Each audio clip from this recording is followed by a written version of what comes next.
Bonjour chers élèves, j'espère que vous allez bien. Aujourd'hui, je veux présenter une nouvelle leçon de grammaire qui relève à l'unité didactique numéro 5 qui a comme thème sécurité et code de la route. Dans cette vidéo, on va découvrir ensemble une nouvelle leçon de grammaire qui porte sur la phrase impérative. Alors, je vais lire le texte et vous allez suivre avec moi. Observez bien. Je lis le texte. Essayez le casque. Il doit être à votre taille exacte, sans comprimer les oreilles. Si vous portez des lunettes pour améliorer votre vue ou vous protéger du soleil, ne les enlevez pas. Essayez le casque avec celle-ci. Il ne doit pas vous gêner. Assurez-vous que le casque s'enlève sans trop d'effort. Bien. Donc, d'après le texte, on retiendrait que, quel que soit le type ou la marque du casque, elle est fortement recommandée de l'essayer en portant des lunettes. Elle doit être portée et enlevée sans aucune difficulté. Bien, passons maintenant à l'observation et la découverte. Maintenant, on va chercher les verbes conjugués à l'impératif présent. Bien, donc, essayez le casque. J'entoure le verbe conjugué à l'impératif présent. Donc, on a le verbe essayer. Quoi d'autre? Il doit être, donc, il doit, c'est un verbe qui se conjugue à présent de l'indicatif. Donc, on ne l'enterrait pas. Quoi d'autre?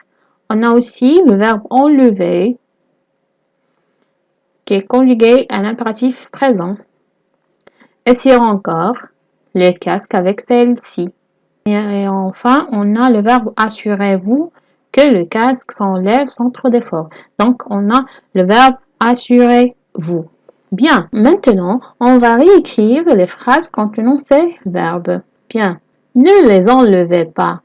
Cela, il remplace quoi? Il remplace les lunettes. Donc, essayez le casque avec celle-ci. Celle-ci, il remplace aussi des lunettes. Donc, il faut essayer le casque avec des lunettes. Assurez-vous que le casque s'enlève sans trop d'effort. Bien.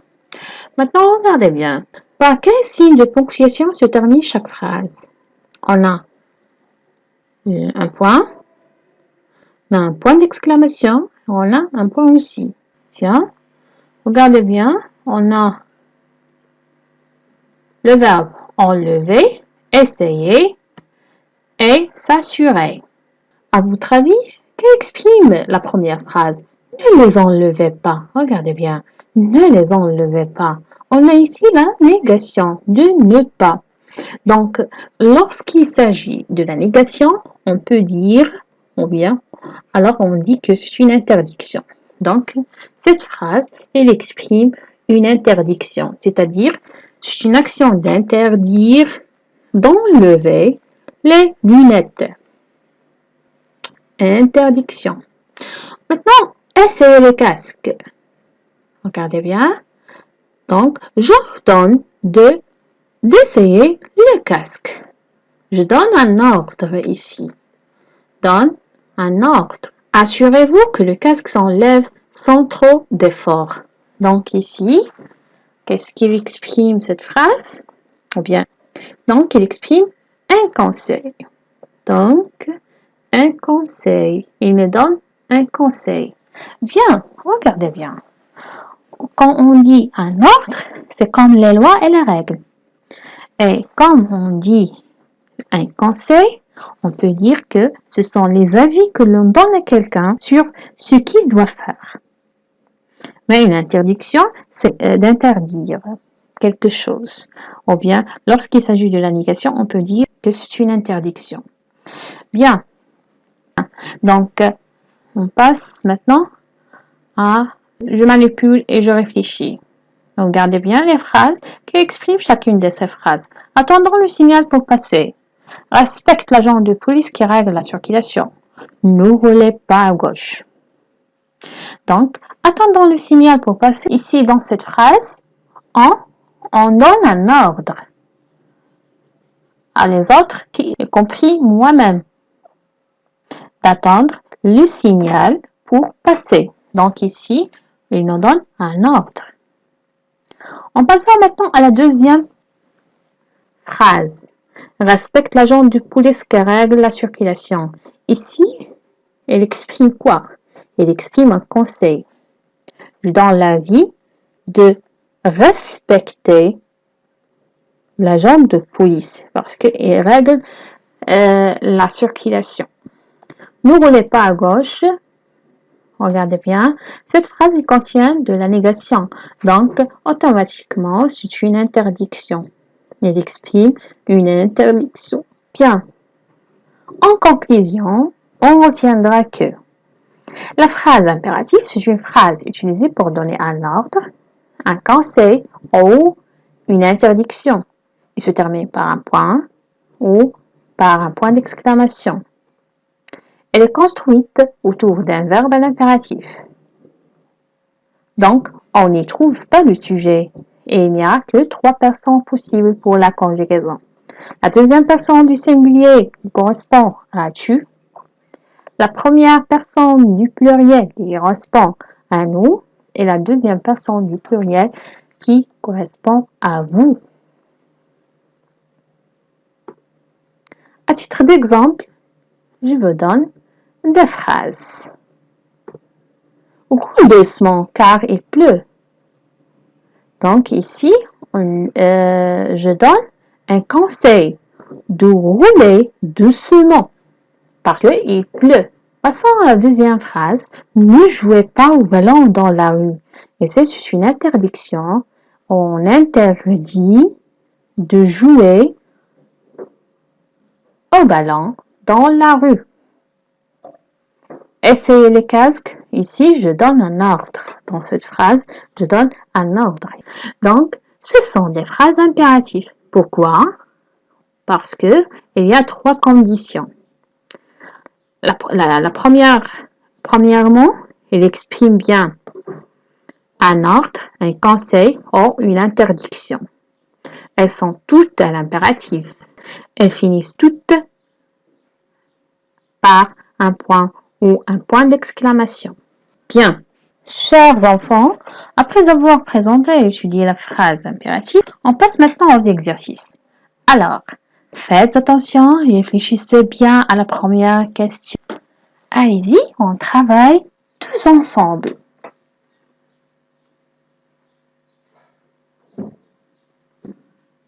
Voilà les phrases.